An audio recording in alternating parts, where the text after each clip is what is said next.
What is up mga ka? For today's video, i-unpack natin ang ating pedal board o yung tawagin natin 2024 rig rundown. Ano pang hinihintay natin? Let's go! Para sa ating 2024 rig rundown, simulan natin sa ating pedal board na bag. Ito ay leather na material. Ito yung ginagamit sa mga upholstery. Meron kaming ka-churchmate na gumagawa ng upholstery and nagpa-customize tayo ng bag ng ating pedal board. Para sa gustong mag-inquire at magpa-customize, ilagay ko na lang din yung link dito sa ating video sa comment section. Alam nyo ba, Kap? Dito ako nanggaling din sa pedal board na bag. Actually, iniram ko lang to sa nanay ko eh. Shoutout sa aking nanay. Nanay Feli, salamat sa pagpapahiram mo nito. Babalik ko na sa ito kasi meron na akong sariling pedal board bag. Kailangan ko to kasi napakahirap bitbitin na ngayon ng ating pedal board kasi mabigat na rin siya at kailangan natin siyang ingatan. Nagpalagay ako ng padded dito sa kanyang ibabaw tsaka dun sa gilid. Hindi siya sobrang kapal pero enough na rin para to protect din yung ating pedal board. Tara, samahan niyo ako, buksan natin. Sa ating case, sa bag, pedal board bag, meron siyang zipper dito sa loob para lagyanan ng ating mga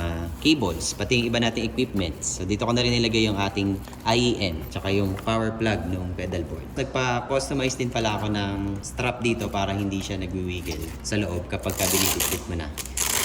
Hindi ito yung na-imagine ko na setup kasi mas makapal sana yung strip nito to hold yung ating mga pedals or yung ating pedal board. Pero okay na rin siya to start. Dalawa yung nilagay. So, mas maganda para ma-hold niya yung kabuuan ng pedal board natin. Tapos, meron siyang hawakan dito para pwedeng bitbitin na pa ganyan. Meron din siyang pang sling bag. Mag-proceed na tayo sa ating main board. Ang material na ginamit dito sa ating pedal board ay aluminum. Actually, ito yung mga retaso lamang ng mga pinagawa namin sa nagagawa ng aluminum na sliding door, tsaka yung sliding window, yung screen doors, yan. Alam nyo ba mga kapang ginastos ko lang dito ay 300 pesos para sa labor. Dahil ang mga materials nga na ginamit dito ay retaso ng pinagpagawa ko na sliding door tsaka ng sliding window namin.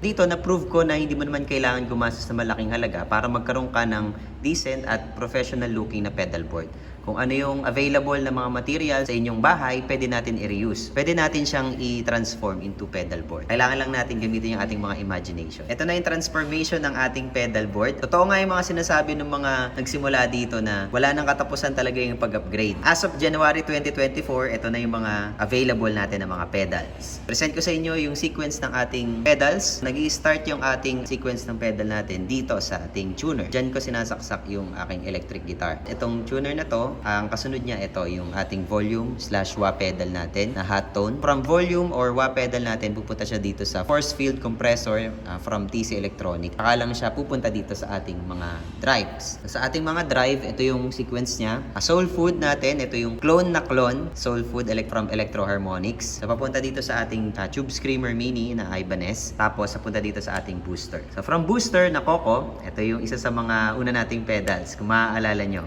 So, niretain ko siya kasi wala pa naman akong ibang booster na pedal. Napunta siya dito sa American Sound na Joyo. Isa sa mga favorite ko to na effects. Low cost pero panalong-panalo siya. Dito naman sa ating amp simulator, papunta siya dito sa ating IR. Yung Studio Mini na Nux. Hindi ko alam kung anong pronunciation, Nux o Nux.